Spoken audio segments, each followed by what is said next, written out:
ভর দুপুরে কলকাতার উপকণ্ঠে পরপর চলল গুলি। তৃণমূল কর্মীকে লক্ষ্য করে পরপর 4 রাউন্ড গুলি চালানো হয়েছে বলে জানা গিয়েছে। শুক্রবার দুপুরে এই ঘটনাকে কেন্দ্র করে উত্তপ্ত হয়ে উঠল রাজারহাটের নারায়ণপুর এলাকা। তৃণমূল কর্মী হাজি ইসরা আহমেদকে লক্ষ্য করে গুলি চালানো হয়েছে বলে অভিযোগ। ঘটনায় প্রকাশ্যে এসেছে তৃণমূলের গোষ্ঠী কোন্দল। 4 রাউন্ড গুলি চললেও অল্পের জন্য রক্ষা পান হাজি ইসরার আহমেদ।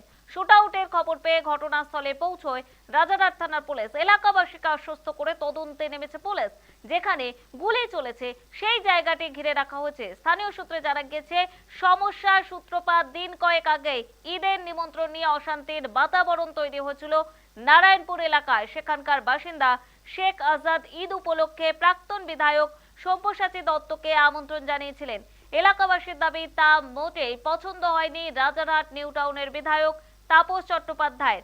এ নিয়ে শেখ আজাদকে তিনি কটাক্ষ করেন। তার প্রতিবাদ করেছিলেন শেখ আজাদ এবং তার অন্যান্য বন্ধু বান্ধবরা। এরপর আচমকা শুক্রবার দুপুরে অতর্কিতে আক্রমণ নেমে আসে আজাদের পরিবারের ওপর। তার বাড়ি লক্ষ্য করে মুহুর্মুহু গুলি চলে বলে অভিযোগ স্থানীয়দের। শুধু তাই নয়, তার বাড়িতে ঢুকে দুষ্কৃতীরা ভাঙচুর চালায়। নিমেষের মধ্যে কার্যত রণক্ষেত্র হয়ে ওঠে এলাকা। স্থানীয়দের অভিযোগ, বিধায়ক তাপস চট্টোপাধ্যায়ের অনুগামীরাই এই হামলা চালিয়েছে।